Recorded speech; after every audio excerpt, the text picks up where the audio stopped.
Welcome to Original Being, where we explore the timeless wisdom of ancient practices and old ways of living. From holistic health and wellness to survival techniques, homesteading, and primitive skills. I'm Jillian Reese, a functional and holistic-minded physician associate and a homesteading mother of 3. I am on a quest to reconnect with the knowledge our ancestors lived by, practical skills, natural healing, and self-sufficiency in a modern world. Each episode, I'll be sharing insights, experiences, and conversations with experts and everyday people who embody this mindset. Together, we'll challenge modern conveniences, embrace hands-on learning, and rediscover the practices that have stood the test of time. Disclaimer, the information shared on this podcast is for educational and entertainment purposes only. My opinions and those of my guests are solely our own and are not affiliated with any institutions, employers, or certifications. This podcast does not provide medical advice, and any health-related decisions should be made in consultation with your personal healthcare provider. By listening, you acknowledge that you take full responsibility for your own choices and actions. This episode today is part 2 of a 2-part episode with Anna Maria Rumińska, Polish anthropologist and unbelievable forager. And in this part 2 of the episode, she's going to discuss 23 ancient Polish recipes and how she makes them. It's super fascinating, really interesting episode, but I do encourage you to go back and listen to part 1 if you have not already done so. That will be episode 15. And I'm considering this episode 16, even though it's part 2. So go back and listen to that. I also wanted to note the transcript is not very accurate for this episode because the transcript is auto-created. It doesn't really understand the Polish words. If you want to see, there'll be a list in the show notes. So definitely check the show notes where I'll have links to all of Anna Maria's offerings, as well as the list of the actual names of the recipes that she is discussing. So it would be good to reference that and go back and look at that. That's in the show notes. And yeah, go back and listen to number 1 if you haven't, and hope you enjoy this episode. Her amazing recipes and some really traditional Polish recipes. Are these also ancient recipes, Anna? Yes, they are, we might call them ancient or medieval or even prehistoric. Anyway, vintage and old. I love that. So I'm sure everyone is really excited to learn about this. So I'm excited that we're doing this part 2. You might have to tell me the pronunciation of some of these as well so we can say the official names. The first one is an herbal salt. How do you say it? Sól ZIOŁOWA. Sól ZIOŁOWA. Okay. Yeah, perfect. Second is KISZONKA, which is lactoferment. Okay. And which is not a pickle. Next, 3, MARYNATA. It derives from marinade. It's probably Latin based. Number 4, OCET, which is vinegar or olgar or alegar. So acetic ferment. Number 5 is polevka, which is soup. Number 6, barshtch. You may know borshtch, which is the same word. Barshtch. Yes. Yeah. It's soup, kind of sour soup, not only from red beetroots. 7, zhur. It's also a soup. 8, ogoórkowa. It's a soup. 9, kfashneetsa. It's also a soup. Number 10, bigosek, which is a kind of stew. Number 11, brajka, kind of gruel or porridge or similar. 12, kisiel, which we might call it jelly, but it's not with gelatin. It's just with starch from natural plants. Just like pectin? Kind of pectins, yes, but it's based on starch. Okay. 13, gołąbki, which is wraps or rolls. 14, szałsza. It derives from Latin salsa, and this is special szałsza, which is salsa verde, so it's green, zielona szałsza. Mm-hmm. Zielona is green. 15, it's marucha, which is bread spread. 16, zapiekanka, which is casserole. Okay. 17, kluski, which is pasta or noodles. Sometimes people call them dumplings, but we say kluski, and it's a crucial word for Polish cuisine or cookery. 18, chleb. It's just bread, but this will be a herbal bread. And I'm not sure if this pronunciation is written here, phonetical is written well, because it's not chleb with K in the beginning, but it's ch. So it's chleb. Chleb. Chleb, great. 19, podpłomyk, flatbread. 20, opiekanki, which is fritters or kind of, fritters. Okay. Something similar to flatbread, but different. The 21, prażmo, which is cold brew or hot brew, but drank also, I think mostly cold, which is a drink or It's a beverage. Not coffee. Coffee is a prażmo too. Oh, it is. Okay. Yes, because prażmo is a wider category.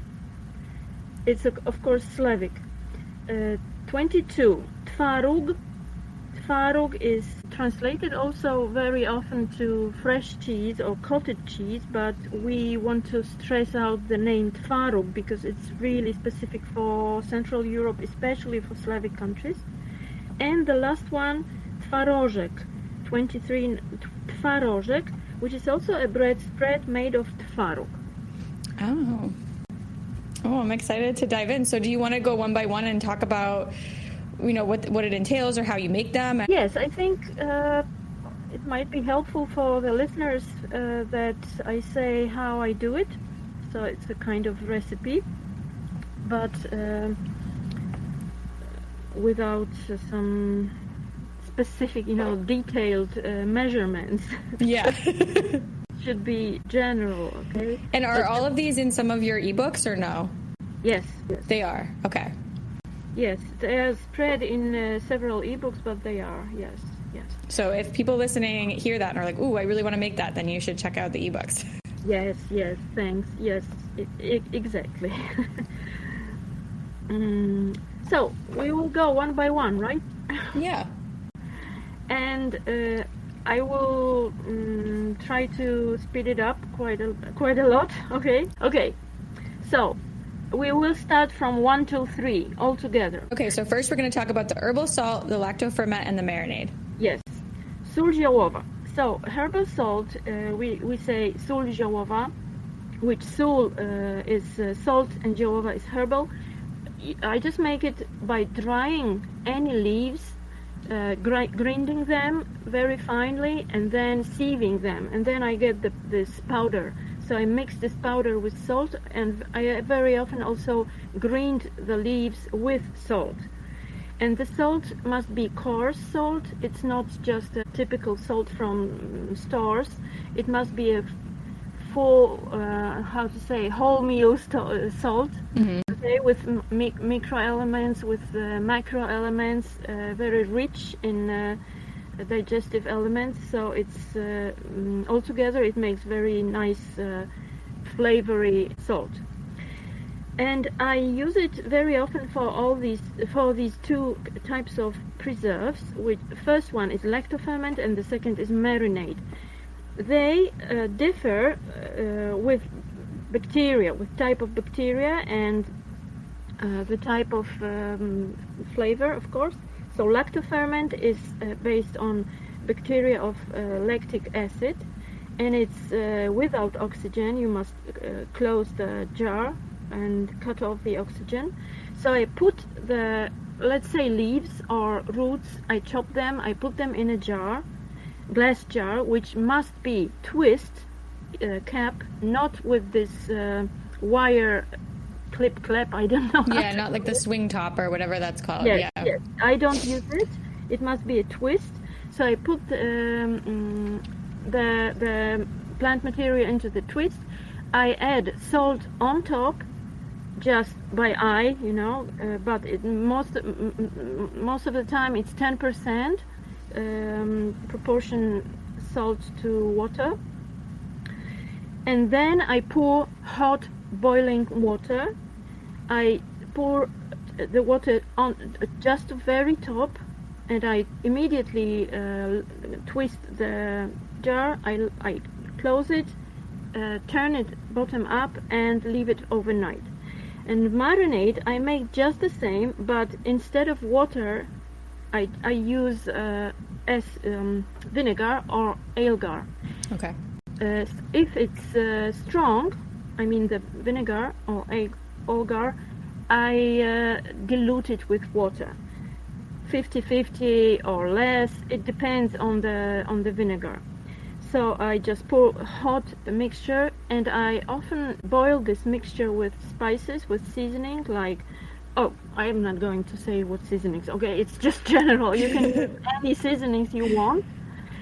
But I put them into the agar or vinegar, I cook, I boil them, and then I pour the boiling thing into the jar, I twist it up and turn it bottom up.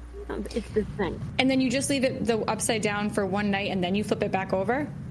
Yes, in the morning I how did you say, flip over? Flip back over, yeah. Flip back over, okay. New word for me. I flip back over and I put it into a cold room, and that's it. And then I know we had talked about this maybe a little bit in the first part one, but as the lactofermentation starts, it sort of pops the lid up a little bit. Yes. And then you said when it finishes, it will suck the lid back down. Is that correct? Yes, but it refers to lactoferment, not to marinade, but because in marinade you don't have fermentation. A typical pickle is not a fermentation. Actually, it's already fermented, and when you boil the vinegar, then you kill bacteria, and there is no fermentation. Mm-hmm. It's macerating. Marinating is macerating. So Italians call it agrodolce. Agro from agr, sour, and dolce, sweet. So it's like in Chinese or Asian cookery, it's sweet and sour. How do you say? Yeah, sweet and sour. Sweet and sour, yes. Agro. So, okay, yeah. So, and then how long do those sit? How long would the lactoferment sit, and versus the marinade? Lactoferment, we make in the twist jar. We make it for 6 months, but I have lactoferments that have 3 years, and it's still sucked. Wow. So that's why I use hot water to suck it up, right? Mm-hmm. And if I used cold water, it will never happen, and it will get spoiled. And then I know we talked about this last time too, but when you finally open it, you smell it, and if it smells good, you feel safe to eat it. Yes, and well, you know, it's kind of experience. I just smell the differences in the scent, in the fragrance, and if there is something bad, but there is no mold, of course. If there is mold, or if it goes black, then I don't use it. I have to discard it. Discard it. Yeah. Yeah. Okay. I wanted to say discharge. Discard it. Yeah. So if it smells kind of not the way I want it, I cook it. Then I just cook it. Oh, interesting. Yes, I don't discard everything. And I noticed that, do you use recycled jars, like a jar that maybe was purchased and then you recycle? Yeah, because those lids seem to be the best, right? For what you're doing. Thanks for mentioning, because it's a really women's sport in Poland. You know, saving jars. Yes, I don't know how it is in the US, but in Poland it's crazy. Some people, I have a hard time getting rid of jars. You know, it's an interesting issue, because we are crazy about this. You know, we even, if I make shopping, if I say buy what I buy, let me think. Sometimes I buy horseradish and mustard, because these are two mashes, I call them, two kind of spreads that we have traditionally in Polish stores. So I sometimes buy them, and I especially choose these jars that I can remove the label easily. Yeah. It's very important, and I always write, we post the announcements, or we post kind of calls to producers that, listen, this is a marketing issue, you know. you choose your products by label. Yes, when a label comes off so nicely. This is two types of things. One is paper, not plastic. Yeah. The other is a type of glue, because sometimes you have a paper label, but you cannot remove the bloody glue. Mm-hmm. Oh, this makes me mad, it takes so much work. Some producers, they have special persons dedicated to this kind of job, to removing labels. This is crazy. But that's good to know, because now this is a good, when people are doing pressure canning or water bath canning, we're often told we can never recycle jars, or you can't use, the lids over again. So to know that for lactofermenting and for marinating, for some of this other stuff, that we can recycle these jars, I think is a great use for them, and that makes me excited. Yeah. We should. Why do they say you can't? For the pressure canning and the water bath, it's supposed to be sealed properly for botulism and different stuff like that. And they say that those jars do not seal properly. And I don't know. I mean, and that they can't pop up the way. It's the opposite. If they pop when you've pressure canned or water bath canned, you're not supposed to use the jar. So it's a totally different thing, because you're trying to avoid fermentation. So it's different. And I think people need to understand that. Just learn from Yeah. learn from Poland. Yeah. You make it by heart. You can wake me up at night, and I can just, with my eyes closed, I can go and ferment now. No. I love that. You have to just follow basic rules, all the same. It's very easy, and it cannot be spoiled. But I never use cold water. This is rule number one. Number one, no cold water. And to be honest, maybe it's not popular, but I don't even sterilize the jars, I just wash them, and I just don't sterilize it. It's an issue of hyper hygiene, which is crazy. I know it's sometimes dangerous, but come on, life is dangerous. No, but this is just different perspective. We were talking about this, either you are afraid or not, etc. Okay? Yeah. But this is just experience, Yeah. And also, when you open the jar, because I don't have it, I have one. I always have one jar with me. Wait a second. I always have a jar and a screwdriver. You see? I open it like this. I know it's improper. People say, oh, you spoiled the lid. No, I don't, because I do it very gently. I just put the screwdriver under the lid, and it's already open. It's honey, okay? Mm-hmm. And I then just push a bit, and then I hear this, which means that it's opened. Yeah. And then I just twist off, okay? And of course, if you do it harshly, then you destroy the lid.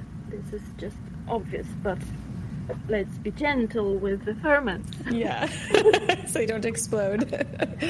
Have you ever had a jar explode? Never. No. Okay. Never. And I had this seriously never. I had a bottle exploded with acetic ferment. My agar based on spontaneous plants, it exploded to my ceiling. And up till now, I didn't paint it. And I still have this, these traces of my party. Oh, that's funny. Yeah, it's funny. It's just life, Yeah. All right. Well, let's move on to the aligar. So I can't remember if we mentioned this already, but you prefer the term aligar because vinegar really should be made from wine, or initially was made from wine. Aligar, was that made from ale? Is that where that term came from? Ale, or from all plant materials, because the etymology is mixed, as it always is in old languages. It's 18th century. The oldest resource that I found the oldest source that I find this word in, it was 18th century Pioneer's Cookbook in the US.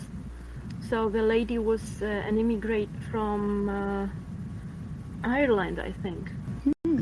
I don't remember the name, I don't remember the title, I have it written. You know, everything that I write in the ebook, I immediately forget because it's already there. So I don't... you got it out of your brain. Yes. Come on, I need to remember everything. Yes. And so, well, I know that the word vinegar made career, and it's common. I know this. But I'm really, truly against the unification of language also. The same as in all other types of diversity, you know. I think it's a rich heritage that we have different names. So I try to be specific when it comes to plants and cookery and preserves. So Elgar or Olgar, because it depends. I don't know how they spelled it, but how they say this, but I say, if I write A-L-E with one L, right? So I read Aelgar, like ale. Mm-hmm. If I write double L, I read Olgar.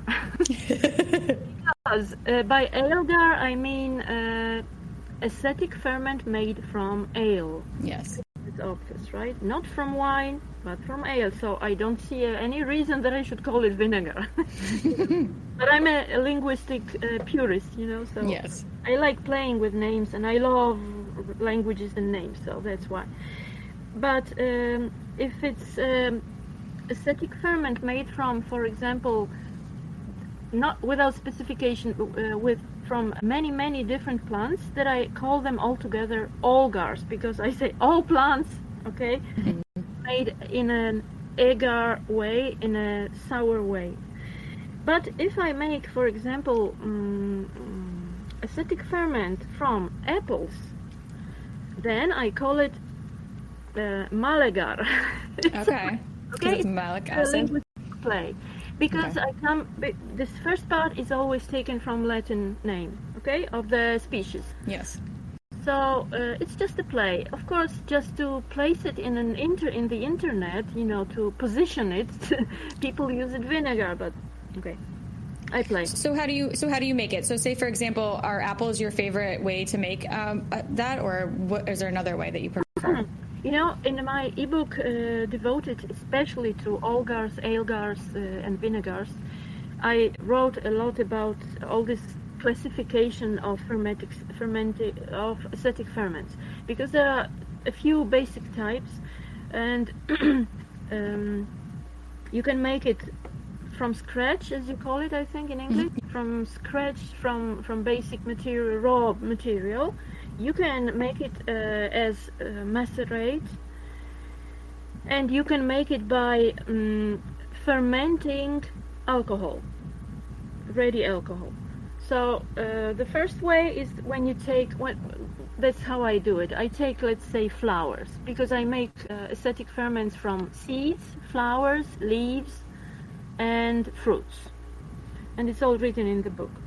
And if I take, let's say, flowers, which is now the season, it started May and June, it's the season for flowers. August, September is the season for flowers and fruits.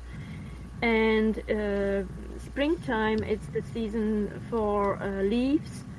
And then winter time is the season for, and autumn time is the season for seeds, because we can still make acetic ferment, so we can make all year long. And I take the flowers, let's say, and I put them in a big jar.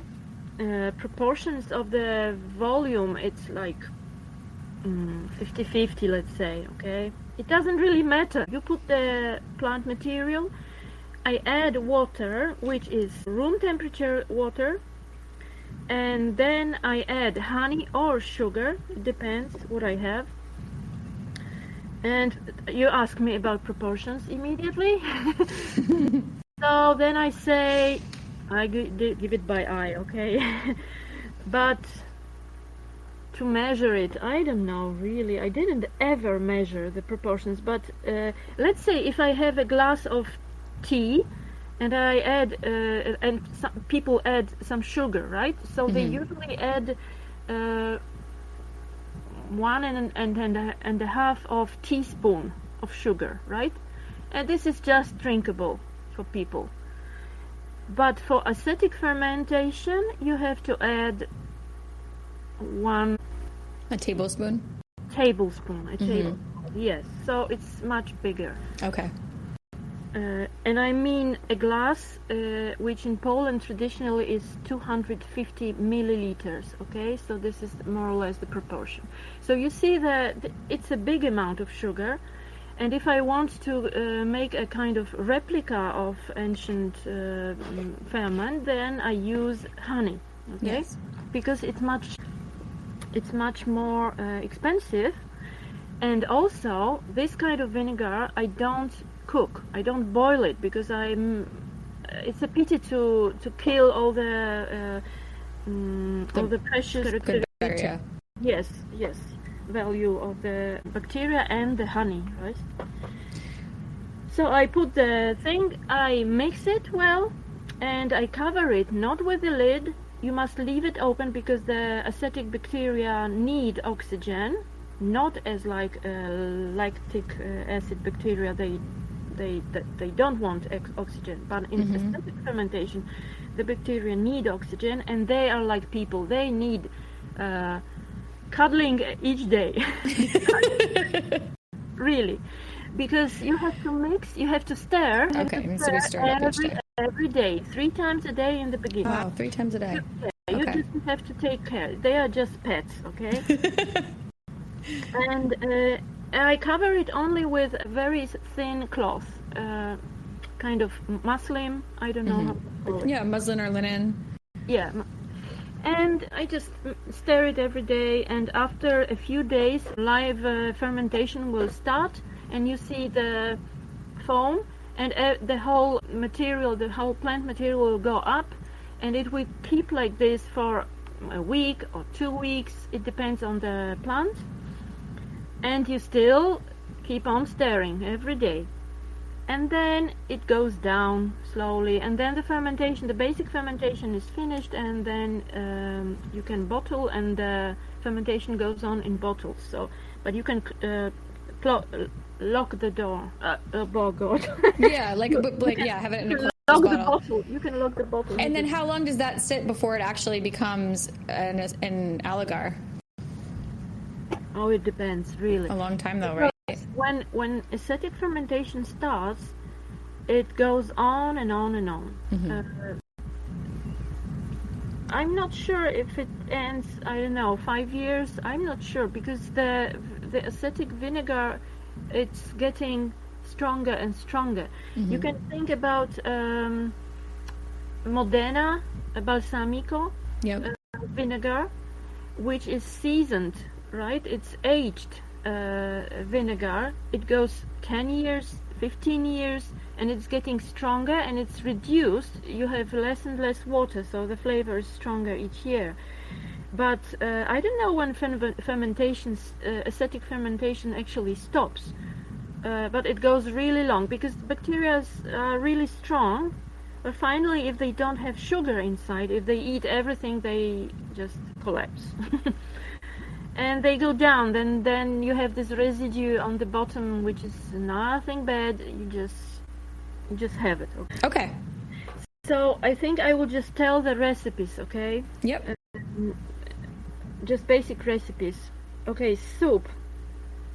Number 5 is soup, which is basic soup of Slavic people. We call it polevka.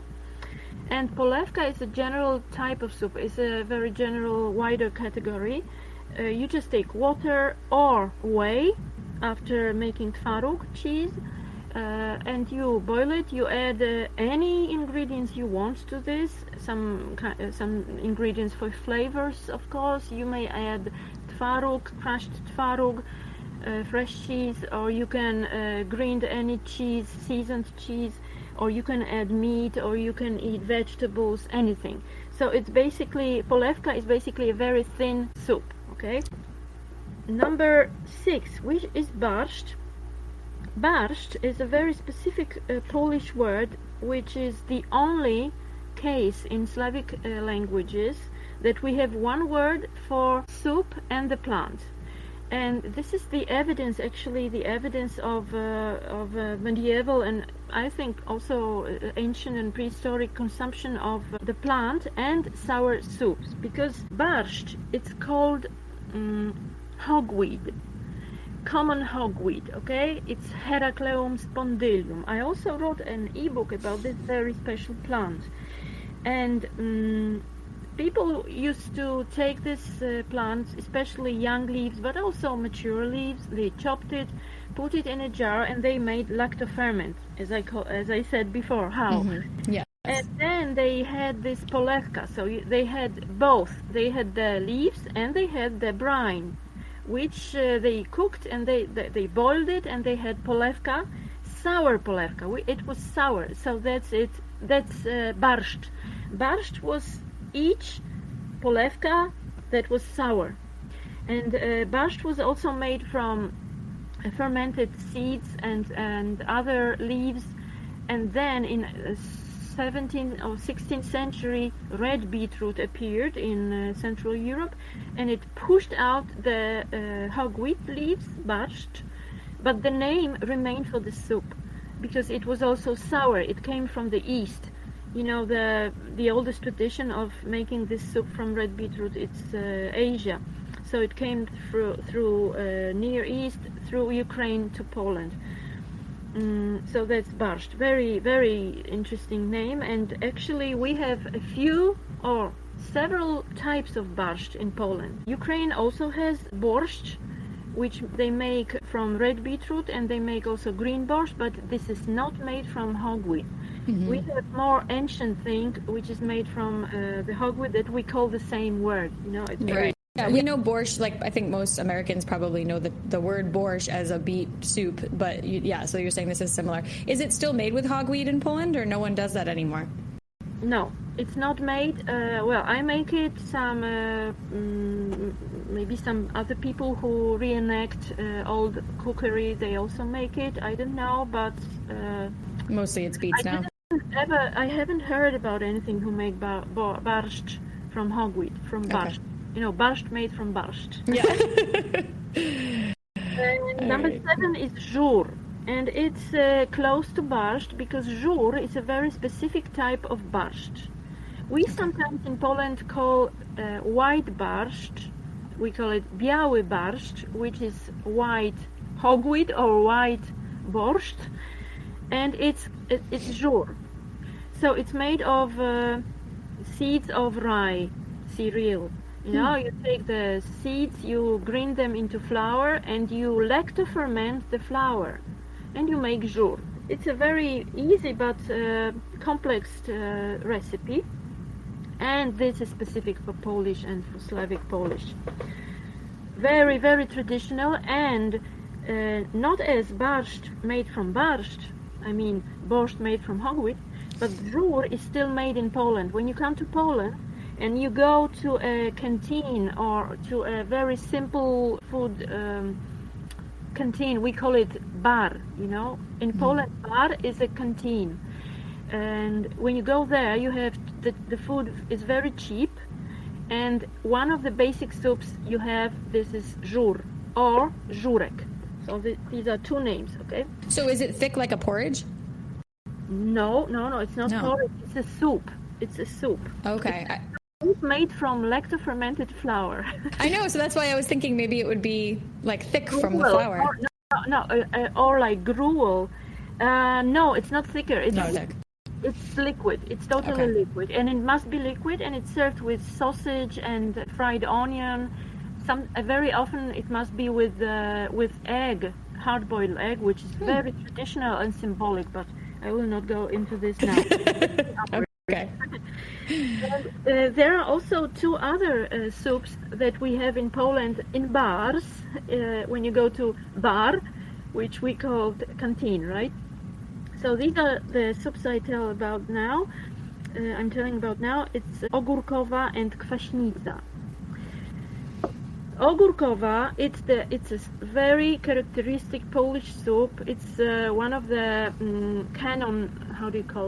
iconic soup of Poland, which is made from lactofermented cucumbers. Ooh. And that's it. You just you slice the cucumbers, you boil them with broth, and you have OGÓRKOWA. And you add chopped vegetables, and you have OGÓRKOWA. And people also add cream to this soup, so they eat it with cream. I don't like this with cream, but they do, to make it thicker, you know. Yeah. And the tradition of adding cream into Polish soups, it also comes from medieval times, when they wanted to boost somehow the nutritional values of the meal. Yeah. The other soup is kfashneetsa, but the name is very specific for the southern Poland, from Highlanders area, which is Podhale.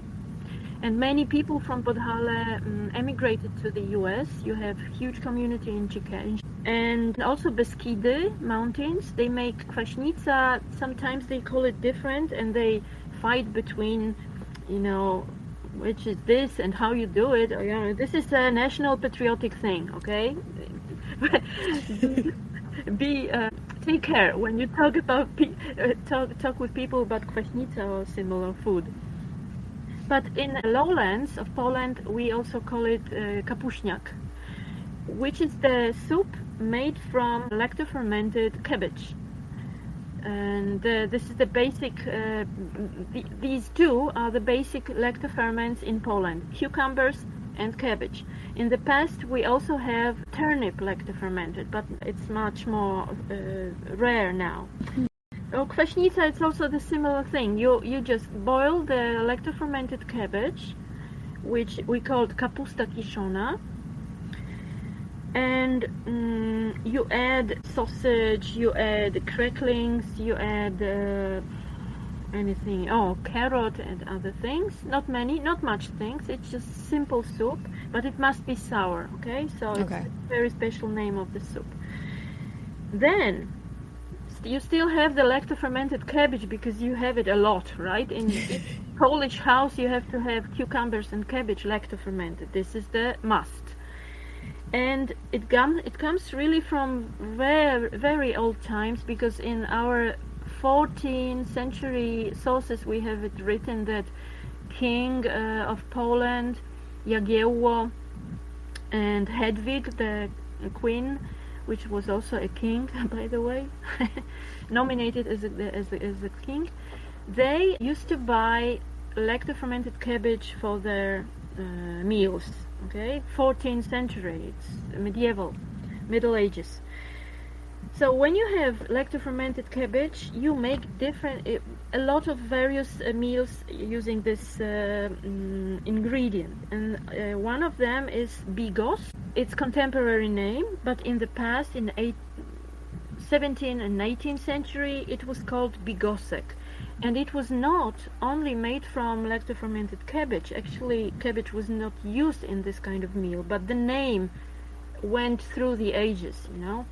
The bigosek is a diminutive from bigos. Now, big bigos, small bigosek.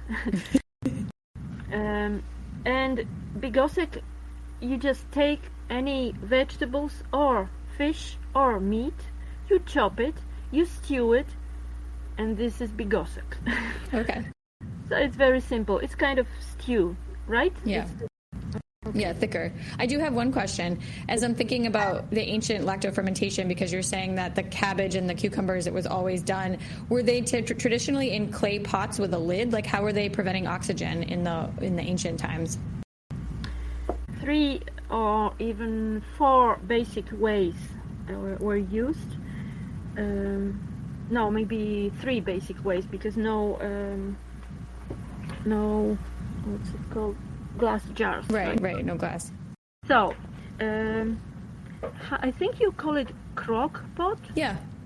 Yes? Or, well, a crock pot is different, but a crock can be like a clay pot with a lid. So what is a crock pot? Crock pot's electric. It's sort of like a Dutch oven, but it's electric. I see. So crock, just a crock. Just a crock, yeah. So, but does the crock have a water lock? No. No, it's just a lid. So. Yeah. Okay, so let's say one method is lactofermenting in a crock, and you just put the thing inside, the cucumbers and the cabbage, and then you press it. You must press it, and to squeeze out the juice. because it lactoferments quicker then, and it's quite often mixed with salt before putting in a crock. And then we squeeze inside, everything inside, and the juice comes on top.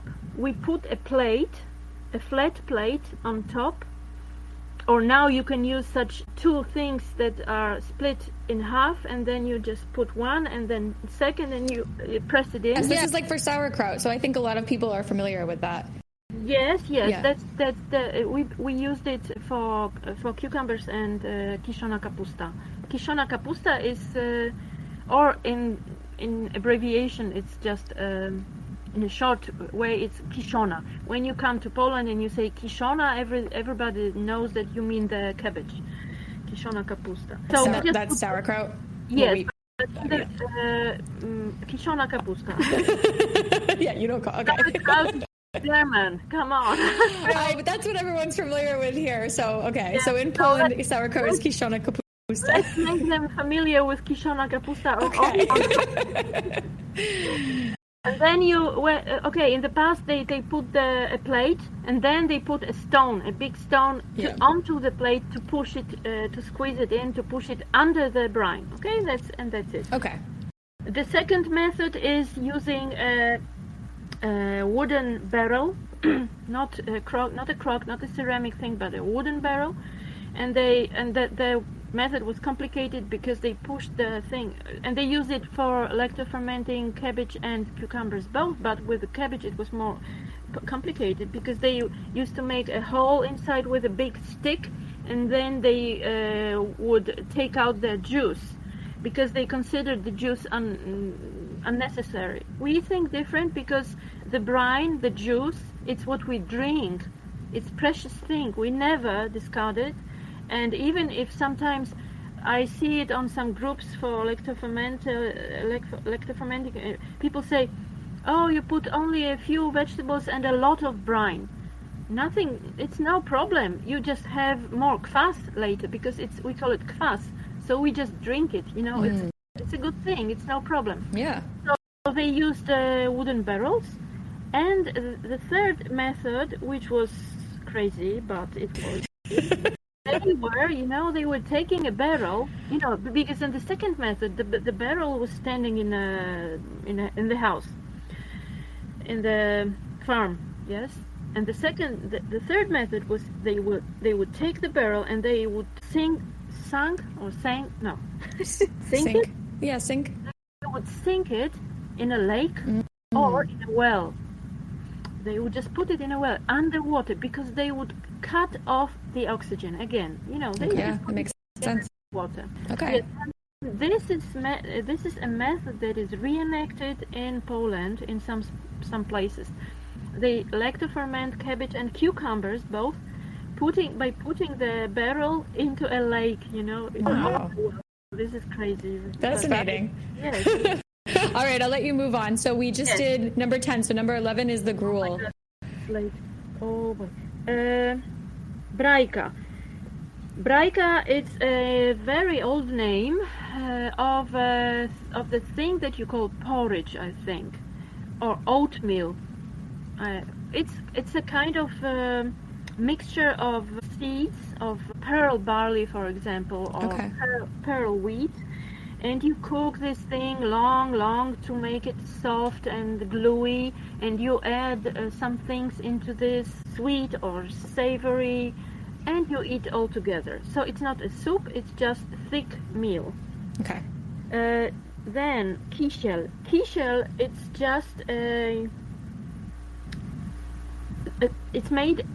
it's also a thick thing, like a jelly or something like jelly, but it's based not on gelatin, but it's based on starch.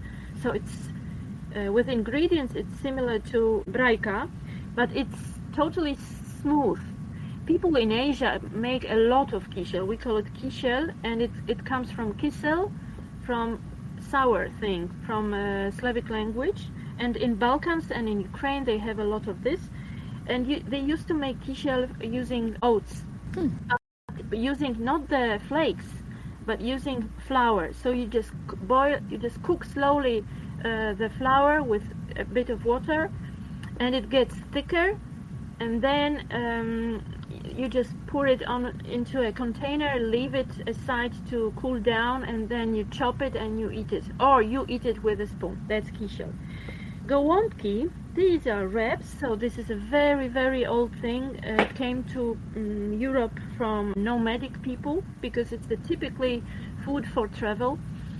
So the similar thing is pierogi, but the difference is that that gołąbki are wrapped in leaves, while pierogi are wrapped in dough.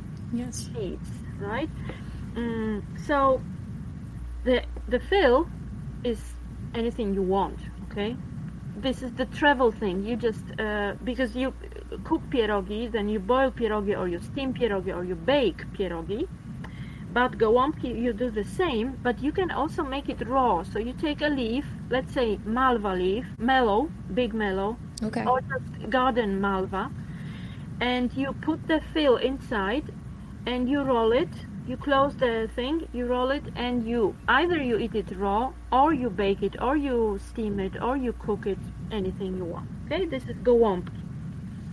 Szałsza. Szałsza is salsa verde. It's not pesto, I always say, because pesto is a registered Italian name, registered in Italy, and let's not steal this name. So this is the same, linguistic diversity. So szałsza, it's actually from Latin name. So somebody might say we steal the name from Latin, from Latins, from the tribe of Latins, ancient tribe of Italy. But it's I think it's better because it's not registered. But while pesto is registered, there are a few types of pesto that Italians are very proud of, and some people call it wild garlic pesto. I don't like it. So you'd prefer if they said salsa verde, just meaning like a green salsa? In Italy, when you make some green pulp, okay, using leaves, and it's not of the ingredients that are devoted to pesto, they never call it pesto. They know that pesto is a specific thing of leaves or tomatoes or something, or beans and so on. So, but not each mash made of leaves is pesto. Okay, so general name much better is salsa verde. And in Poland, in 16th, 17th century Poland, they called it szałsza, which is the Polonized name. And you just, how to do it. You just take the leaves, you mash them. I always boil them 2 minutes in hot water, and then I mash them, and I add oil, mustard, salt, honey, and spices and seasonings, and I have the salsa verde. And the 16th century and 17th century recipe calls for hard-boiled egg, actually egg yolk, hard-boiled, which is a thickener, When you have this, just to emulgation, okay? So when you add the hard-boiled egg yolk, then you have this creamy, very nice and creamy. I'll have to try that. Then, with the smarucha, it's actually similar, but it doesn't have to be green, okay? So any smarucha that it's made from fruits, from roots, leaves, but also seeds, then we call smarucha. But it's also a regional name. This is not all Poland, spread in Poland, but it's regional. Zapiekanka is a casserole. Zapiekanka, nowadays they make a lot of zapiekanka in Poland. It's a kind of street food in Poland. Oh. And in Kraków, for example, when you go to a Jewish quarter in Kraków, there you have an iconic place with zapiekanka. They are extremely long, and they should be long. But the rule is the same as in casserole. Well, casserole we think of as like a big tray of layers of food. So what do you mean? Is it like a bread? Oh, yes. It's a long thing, long and thin, long and narrow. It's like a baguette. A baguette. Oh, baguette. Interesting. You cut it half, and we eat it always open. It's never covered, okay?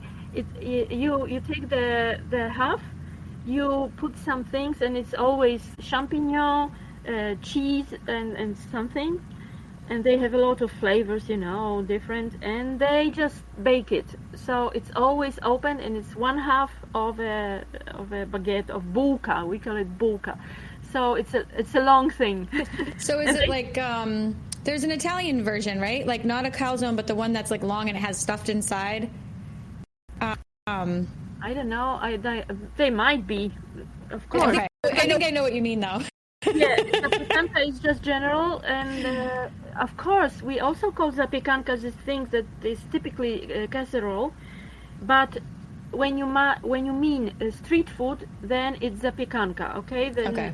So when you go in the street and you see the zapiekanka, you will get the long and narrow thing. Okay. Okay. Sometimes they are 40 centimeters long. Wow. They are really long. Okay, next thing is kluski. I'm totally crazy about kluski because kluski are not dumplings, not pasta, not noodles. They are just kluski. Okay. So I always say, if people all around the world learned Asian, Italian, Spanish, English names like kimchi, spaghetti, chutney, and so on, so please do learn Polish names. So the Polish name is kluski, and when you come to Poland, you see different kluski in all the regions. Okay, they are. We should have a map of kluski like Italians have a map of pasta. It's a really iconic thing in Poland, and we have it very different. In my region, which is Śląsk, which is Silesia, and it's not Upper Silesia. I live in Lower Silesia. It is kluski śląskie, so it's Silesian kluski. And they are very specific, so I will tell about these first of all. And these are round, it's a round thing. It's like a golf ball, okay? It's this size, but it's a bit flattened a bit, with mandatory opening a hole inside. But the hole doesn't go through. I don't know how to call it. Oh, just like a little depression? Yes, it's a depression. Okay. We call it dołek, okay? Okay. You have to make the depression because it's especially for the gravy. The saucers are sitting there. Because the gravy, yes. And kluski śląskie, they are traditionally served with meat gravy, with a special meat roll, which is called rolada, and with steamed or with boiled or stewed red cabbage. And I am hungry now. Sounds delicious. This is very specific Silesian, Upper Silesian meal altogether. But in Poland and Lower Silesian, we have kluski śląskie also, but with other ingredients and with lactofermented cabbage, white cabbage. I mean the light one, not the red one, not the purple cabbage. Okay. And Upper Silesia have purple cabbage, but we also have it. But it's now it's devoted especially to Upper Silesia, Górny Śląsk. Okay, the other type of kluski which I need to mention is connected with my project, which has the name of kluski, which is entitled Kluska and Co. and Cooperative, right? Mm-hmm.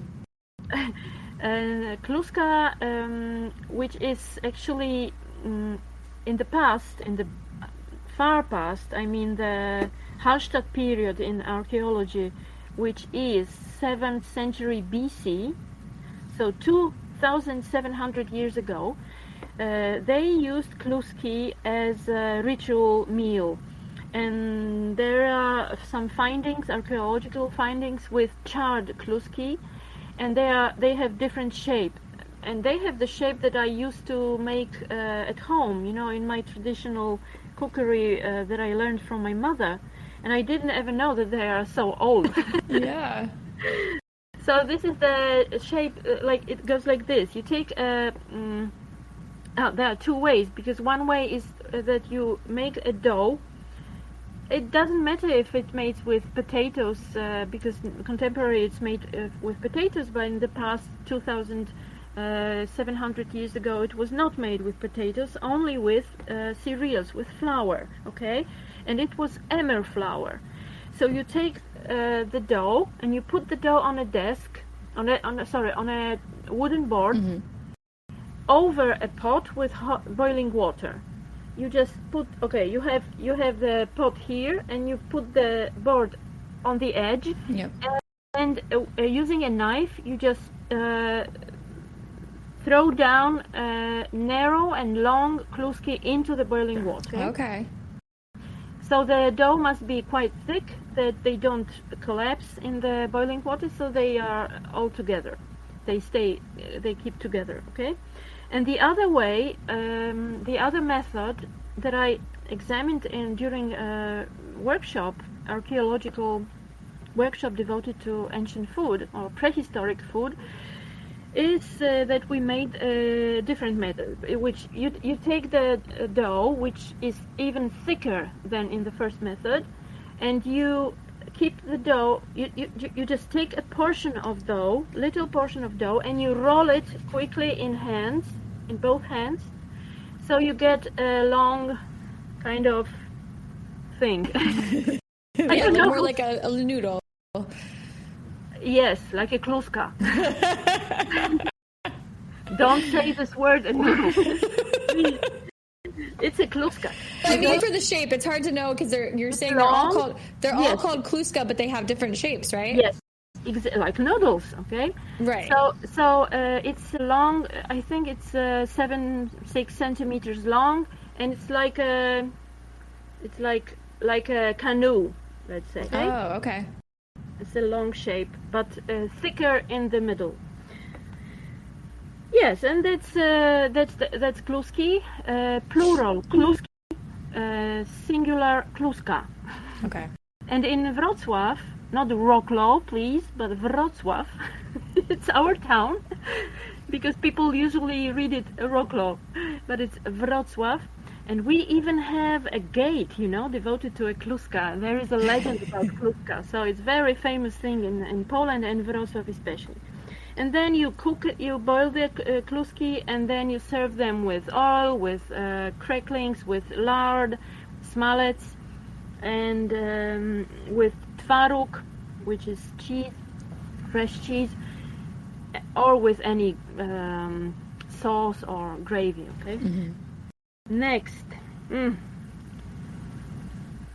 Oh, I must say about the project, because the project that we have also regarding our meeting, our talk here, is the project entitled, full title is Kluska Klos Haluszka, Unity in Diversity, Kluska and Co.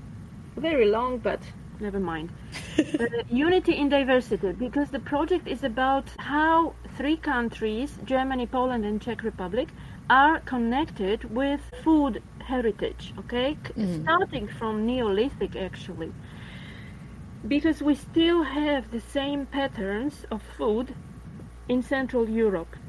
So my thesis in this project is that we have very much in common.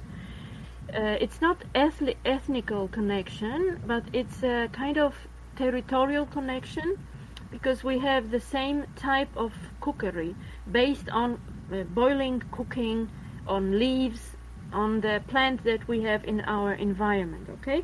Wow. It's the whole project, Kluska Klos Haluszka, is financed by the institution which is called European Capital of Culture, KWAŠNICA 2025. And so in this year we have the festivities, and I take the part in the festivities with this international project, and we will have the meetings in 3 countries. And I'm already doing this, okay? I'm in the process, and I have a lot of workshop and lectures and tastings in 3 countries, Germany, Poland and Czech Republic. And all this project is based on kluski that were consumed ritually 2,700 years ago. Oh, that's so cool. Yeah.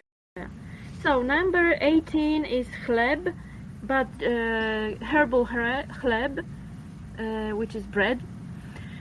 There are two ways of making herbal bread in general. One is that you add herbs into the dough and then you bake it together, and the other is that you bake only the, let's say, clean cereal dough on leaves. Okay, so you use the leaves as a parchment paper or baking paper, right? Oh, instead of paper. interesting. Actually, I don't use baking paper now. Oh, well, very rarely, I would say, because I collect many leaves, and they don't need to be huge as a one sheet. You know, you can put the leaves on the baking. How do you call them? Yeah, like a baking sheet. We say it's like a metal pan. Yeah. Yes, you're on the metal pan. You just put the leaves on the metal pan one by one. Just cover everything, and then you put the dough and you bake it. So you don't actually need this chemical baking paper because it's really loaded with chemicals and not healthy.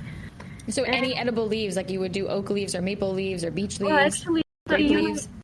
Yes, not toxic leaves, but you can also use unedible leaves, which means that they are not palatable, okay? Mm-hmm. But you don't eat them, you just bake on them, and then you take them away. They go away quite easily, but you have to experiment with leaves, because some leaves, they stick to the dough. So you just make experiments and then you know. Then baking with herbs, you can add actually all the edible herbs into the dough, mix it together and cook it. And you can add also the powder of dried herbs into the dough, which I make very often. And also you can, there's the third method, that you put the herbs on top, okay? You just make, like in pizza, they make in pizza, you put the dough, then you put the herbs. You can make patterns with the plants, as I used to make with, for example, mugwort. It's very nice to put the ornaments with the leaf because it's beautiful. Well, many leaves are beautiful. Actually, all the leaves are beautiful. Yeah. Okay, I finally reached this conclusion. So, and then you bake it, right? So, but then the dough must be thin in order not to burn it, you know, because the leaves, they need much less time than the dough than the bread to bake, right? Mm-hmm. Flat bread, this is very traditional thing, and you also, we also call it vyhopin. It's a regional name, very old name, 16th century. And it's flat bread, so you just use the unleavened dough, and this is quickly to bake, right? That it's quite thick. It's like focaccia in Italy, mm-hmm. And usually there is something on top or inside, or you can also bake it on leaves. And then they come fritters. In English, fritters, I think, but old name, Polish name is opiekanki, and this is a kind of thing that when you, for example, take zucchini, you grate it, and then you add some other ingredients, egg or something, and you make little fritters and you fry it, right? Mm-hmm. This is what we used to call opiekanki. Now the name is forgotten. I try to bring it back. So you can take any carrots, any vegetables you want, any fruits, apples, anything.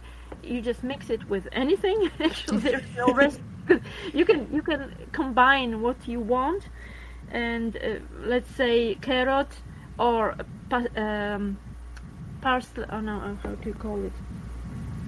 I forgot the name. Or beetroot, and you grate it, you add egg, you add some herbs, chopped herbs, you add a bit of flour, and then you have this mass, and you make the little fritters. Yes. Then 3 things left. So we have number 21 is prażmo.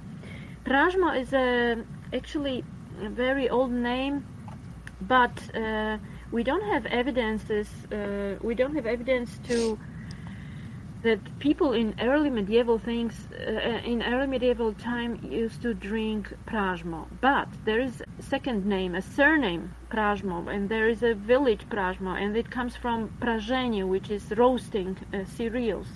So this is a very old thing, and they also used kind of clay ceramic pan, a very thick pan, to roast the cereals to make them drier, or to make them just roasted or burnt, even burnt, and then to grind it and make kind of coffee, right?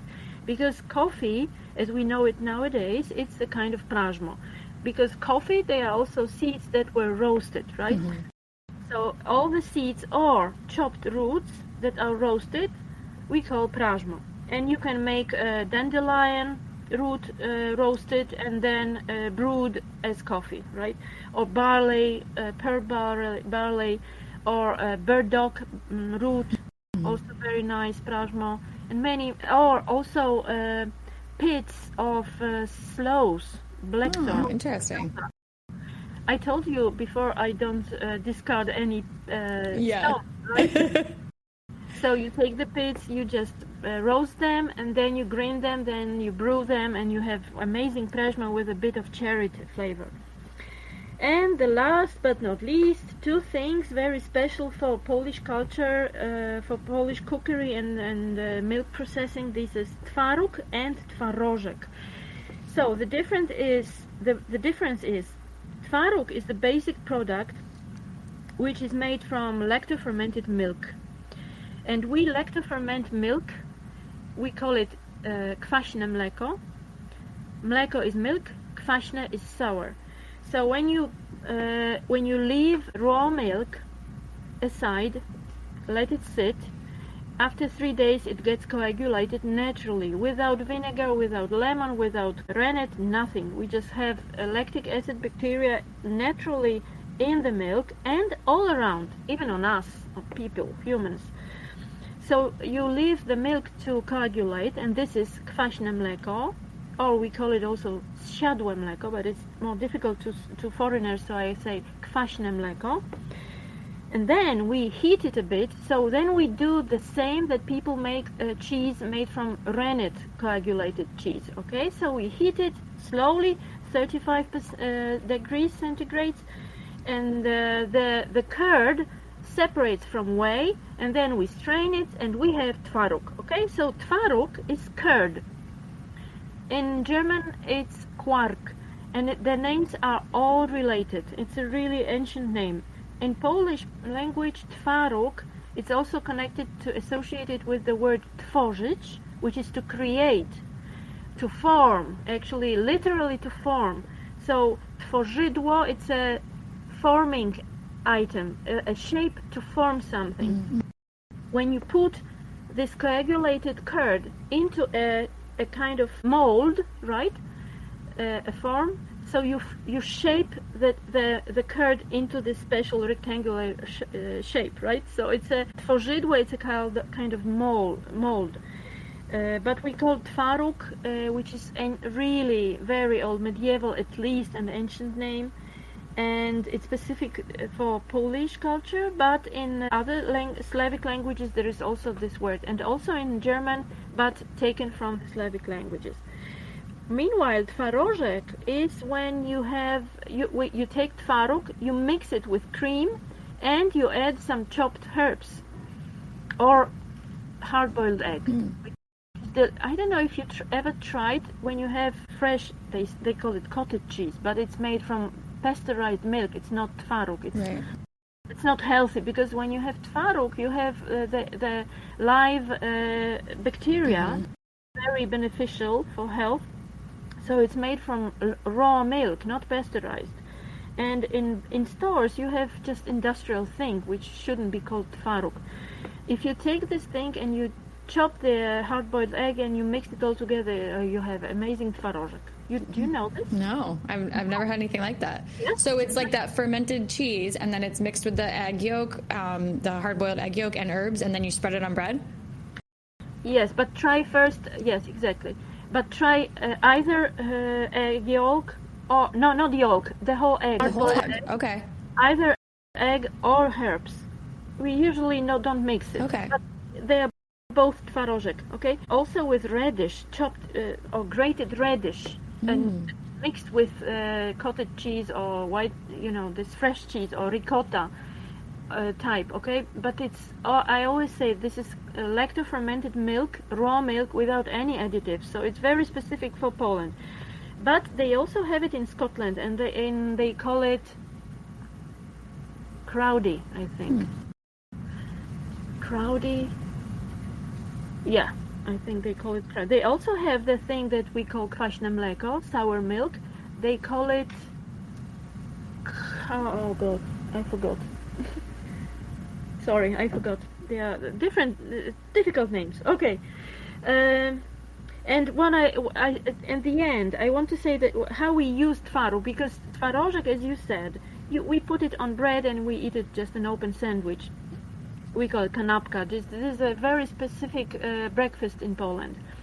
Chleb z serem. But either this seasoned, we call it yellow cheese, which is hard cheese, or twaróżek.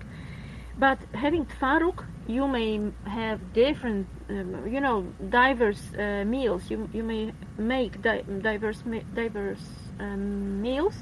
Of course, cheesecake, okay, which we call sernik. And you can make pierogi, which we call pierogi. Not pierogi, like they say in Italy, but we call pierogi, which is already plural. You don't say pierogis, you say pierogi. It's already plural. Singular is pieróg. So pierogi is plural. And we also make soup. We use it for kluski and many other things, okay? And we also shape it into little balls and we dry them. And this is a medieval thing, very ancient thing that I'm also crazy about, and we call it gomułka. Oh, and then what do you do with the little dried balls? And then we grate them as people grate Parmigiano, and we grate gomułka. And this is a forgotten thing in Poland, but it's a very durable. It's a hard thing. You can kill a person with this when you smash in the head. It's very, very hard, and it's very, very durable, long-lasting cheese. So you can take in travel, and you can grate it on food, and add rich flavor to your meal. Okay, that's it. Okay, well, I think this was great. I think everyone's going to be super interested in this. Thank you so much, Anna. This was incredible. I'll have all of this in the show notes for everyone to read and know what you're talking about, and all of the links also linked in there. And I appreciate your time so much. Thank you very much, Jillian, for invitation, for having me here. And I hope people will learn our Polish names and they reenact the meals, the ancient and medieval and prehistoric meals from Central Europe as we do. Yes, I'm certainly excited to try. And if you are in Europe, in Central Europe, in Germany, Poland, or Czech Republic, just check our events, and maybe we will meet up at one of my workshop on tasting. And you, of course, we recommend the ebooks, of course. Yes, definitely. Okay, thank you. All right, thank you. Have a good rest of your day. Bye. Bye.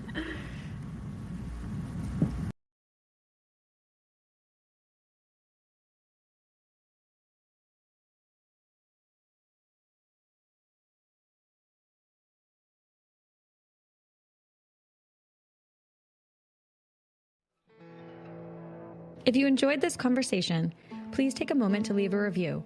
In that review, I would love to hear what topics you'd like to see covered next and which guests you'd love to hear from in future episodes. You can connect with me on Instagram at Original Being Podcast, and be sure to follow, like, and share the podcast on all platforms to help spread the word. Thanks for listening.